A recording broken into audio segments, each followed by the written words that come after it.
ధర్మాన్ని అనుసరించి నామ సంకీర్తన చేస్తే చాలు. భగవన్నామ స్మరణ చేయడానికి ఎటువంటి నియమ నిబంధనలు లేవు. నువ్వెక్కడ కూర్చోవాల్సిన అవసరం లే.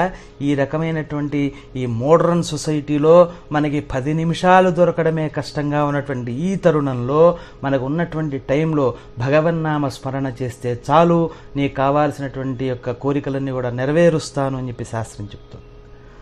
అటువంటి భగవన్నామంతో సంతృప్తి చెందేటువంటి తత్వం కలిగినటువంటి వాళ్ళు ఎవరంటే గురుదేవదత్తులైనటువంటి దత్తాత్రేయ స్వామి వారు. కాబట్టి ఈ యొక్క దత్తనామ స్మరణకి అంత విశేషమైనటువంటి ఫలితం కలుగుతుంది అని శాస్త్రం చెప్తుంది.